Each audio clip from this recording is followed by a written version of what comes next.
तकदीर के खेल से नाराज नहीं होते, जिंदगी में कभी उदास नहीं होते। हाथों की लकीरों पे यकीन मत करना, तकदीर तो उनकी भी होती है जिनके हाथ नहीं होते। नमस्कार, मैं स्मिता आपके लिए आज और एक कहानी लेकर आई हूँ। कहानी का शीर्षक है परित्यक्ता।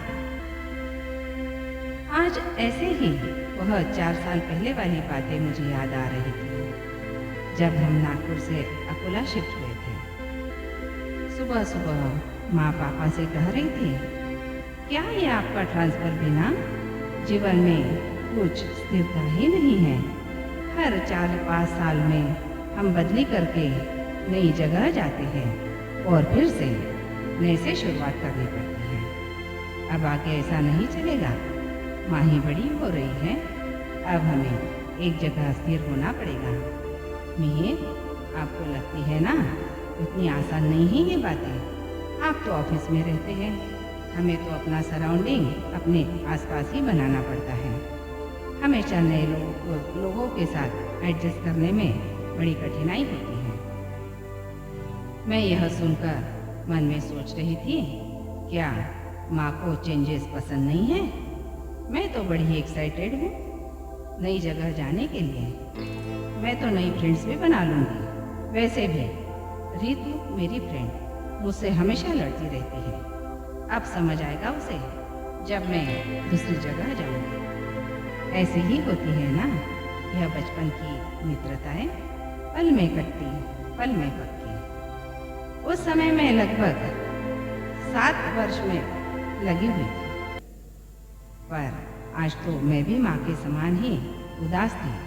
आज मुझे पापा का ट्रांसफर जरा भी अच्छा नहीं लग रहा था। इस बार हमें अमरावती शिफ्ट होना था और हाँ, पापा ने माँ को दिया हुआ अपना कमिटमेंट आज पूरा किया था। उन्होंने अमरावती में अपना स्वयं का मकान खरीद लिया था। अब इससे आगे अगर पापा ने ट्रांसफ़र लिया भी तो या तो वे अप डाउन करने वाले थे या फिर वे वीकली घर आने वाले थे, जो भी हो। पर अब इस बार तो मुझे जाना था ना, मेरी प्यारी सहेली मीनू को छोड़कर। मीनू और मेरा घर आसपास ही था और स्कूल और क्लास भी एक ही थे। हर काम हम साथ में मिलकर किया करते थे। अब वहाँ मीनू नहीं होगी यह सोच के ही मुझे रोना आता था। हम लगभग 11 वर्ष के हो चले थे। हमारे भी कुछ सीक्रेट्स हुआ करते थे जो हम केवल एक दूसरे से ही शेयर किया करते थे। हम दोनों के बीच कोई तीसरी फ्रेंड हमें कुछ खास अच्छी नहीं लगती थी कभी। स्कूल का वह गुलमोहर के पेड़ के नीचे का बेंच और घर में बिल्डिंग के छत का वह कोना जहाँ बैठकर हम गप्पे लगाया करते थे, मुझे बहुत याद आने वाला था। मेरे जाने से मीनू भी बहुत उदास थी। उस समय आज के जितना आसान नहीं था कॉन्टैक्ट्स बनाए रखना। मैं 1983 की बात करती हूँ। तब तो टेलीफोन भी कॉलोनी में एक आध ही घर में हुआ करता था, फिर भी हम लोग बहुत खुश रहा करते थे। और ऐसे ही एक दिन मीनू से अमरावती आने का कमिटमेंट लेकर हम अमरावती शिफ्ट हो गए। पापा ने बड़ी ही अच्छी कॉलोनी में घर लिया था। कॉलोनी नहीं थी और इसीलिए वहाँ शिफ्ट हुए भी लोग सब नए थे, इसलिए अभी तक वहाँ कोई ग्रुपिंग नहीं था। मुझे भी एडजस्ट होने में ज़रा भी मुश्किल नहीं हुई। मेरा एडमिशन नूतन कन्या स्कूल में हुआ था। वह 5th से ही स्टार्ट था और मुझे भी 5th में ही जाना था। सो वहाँ भी मुझे कुछ ज़्यादा कठिनाई नहीं हुई अपने फ्रेंड्स बनाने के लिए, क्योंकि हम सब नए ही थे। मेरे घर से करीब 100-150 फीट की दूरी पर ग्राउंड के उस पार एक बड़ा सा हवेली नुमा घर था। घर क्या, एक बड़ी हवेली ही थी। यह कॉलोनी की जमीन भी कहते हैं उन्हीं लोगों की थी, अब उन्होंने बेच दी थी। परिवार बड़ा और संपन्न था, पर वे बहुत अधिक कॉलोनी में किसी के साथ मिक्स नहीं हुआ करते थे। शायद वहाँ माता पिता 3 बेटे, 3 बहुएं, उनके पोते, ऐसा बड़ा सा परिवार था। और हाँ, उनकी एक 45-47 वर्ष की उम्र की आसपास की ही उनकी एक बेटी भी थी, जिन्हें सब इंदु दीदी कहकर बुलाते थे। सीधी सादी, सावली सी, परंतु सुंदर। उन्हें देखकर मन में एक शांति का अनुभव होता था। ऐसी इंदु दीदी थी। कमर के नीचे तक झूलती हुई उनकी चोटी, कॉटन की साड़ी पहनी हुई इंदु दीदी, तेज तीखी नाक, आंखें बड़ी बड़ी परंतु बिल्कुल खाली सी, जैसे किसी की खोज में लगी हो। बालों में सफेदी झांकने लगी थी उनकी और हमेशा अपने ख्यालों में रहती थी इंदु दीदी। वे कभी किसी से बात नहीं करती थी, पर फिर भी सबके मन में उनके प्रति बड़ा ही आदर भाव था। उनका एक ही काम था, रोज का एक ही दिनचर्या थी। ना किसी से ईर्ष्या, ना किसी से कोई होड़, मेरी अपनी मंजिलें और मेरी अपनी दौड़, कुछ ऐसा ही। इंदु दीदी एक निश्चित समय पर सुबह घर से निकलती, पहले मंदिर जाती थी, फिर आगे निकल जाती। वैसे ही निश्चित समय पर लौट के भी आती थी। हमें अब 2 साल हो चुके थे, उससे अधिक समय हो चुका होगा हमें यहाँ रहते रहते। इतने दिनों में हमने भी महसूस किया था कि इंदु दीदी की दिनचर्या में कभी कोई बदलाव नहीं होता था। चाहे ठंड हो, चाहे गर्मी हो, चाहे बरसात हो, या फिर चाहे कोई तीज त्योहार हो, उन्हें कोई फर्क नहीं पड़ता था। उनके नित्य का काम वे करती थी।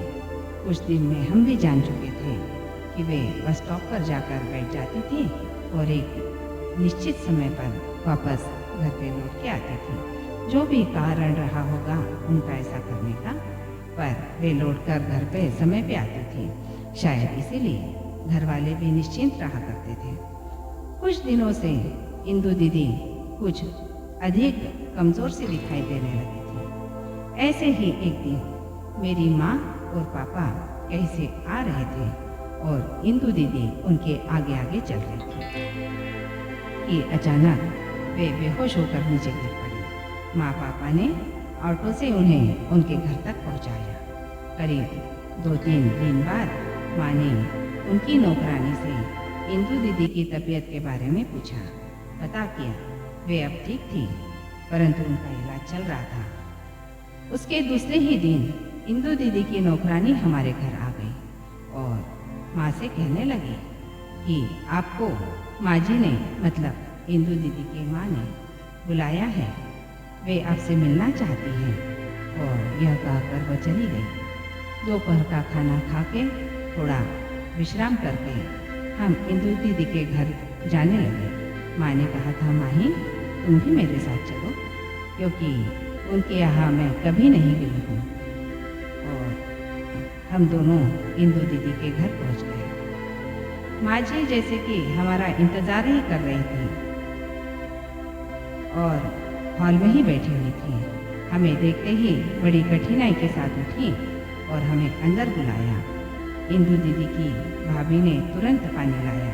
तीनों भाभियाँ आकर बैठ गई। माँ जी ने मेरी माँ को धन्यवाद दिया और कहा कि आपने मेरी बच्ची को घर तक पहुँचाया, इसीलिए मैं आपका धन्यवाद करना चाह रही थी, परंतु क्या करें, आजकल मेरे पैरों में बड़ा ही दर्द रहने लगा है, चलने में बहुत कष्ट होता है, इसीलिए आपको ही तकलीफ देनी पड़ी। कहते हुए उनका गला भर आया। आगे वे कहने लगी, क्या करें, कोई भी चीज़ परफेक्ट तो नहीं हो सकती ना। हमारे घर किसी चीज़ की कोई कमी नहीं है, पर बस बेटी का दुख हमारे लिए चांद में दाग के समान है। कहकर वे फुट फुट कर रोने लगी। माँ की भी आंखें नम हो गई। अब तक वो हम इन्हें बड़े ही प्राउडी लोग समझते थे, पर ऐसा नहीं था। वहाँ उपस्थित सब ही बड़े नॉर्मल से थे और बड़ा अच्छा व्यवहार कर रहे थे। कहते हैं ना कि हम दूर से देखकर किसी के बारे में अपनी राय कायम नहीं कर सकते, कुछ यही बात थी। हम इंदु दीदी के कमरे में उनसे मिलने गए। वे अपने ही ख्यालों में लेटी हुई थी। कौन आया है इस बात से उन्हें कोई मतलब नहीं था। बड़ा सा सुंदर सा कमरा सजा हुआ, एक डबल बेड, साइड में शोकेस पे एक सुंदर से योग की तस्वीर। माँ उस तस्वीर को देख रही थी। यह देखकर माँ जी ने कहा, ये इंदु के पति है। सुनते ही माँ को बड़ा आश्चर्य हुआ और माँ एकदम से बोल उठी। फिर दीदी के कमरे से हम लोग बाहर निकल आए। फिर हम लोग हॉल में आकर बैठ गए। माँ जी अचानक जैसे फ्लैशबैक में चली गई और वे इंदु दीदी के बारे में बताने लगी। वे कहने लगी कि इंदु स्वभाव से बड़ी ही नटखट थी। बचपन में बहुत ही चंचल, पढ़ाई में बहुत होशियार। उन्होंने MSc मैथ से अपनी डिग्री ली हुई थी। उन दिनों वह गरीब बच्चों को पढ़ाया करती थी, सबका ध्यान रखती थी। खास तौर पर ज़रूरतमंदों की मदद करना उसका स्वभाव ही था। आगे अच्छा रिश्ता देखकर हमने इंदु का विवाह कर दिया, परंतु नसीब के आगे किसी की नहीं चलती। इंदु माँ बनने में सक्षम नहीं थी। सो करीब 4-5 साल तक हमने बड़े बड़े डॉक्टरों से इसका इलाज करवाया। उसके घर वालों ने भी इलाज करवाया, परंतु कामयाबी नहीं मिली। अब इंदु भी दुखी रहने लगी थी।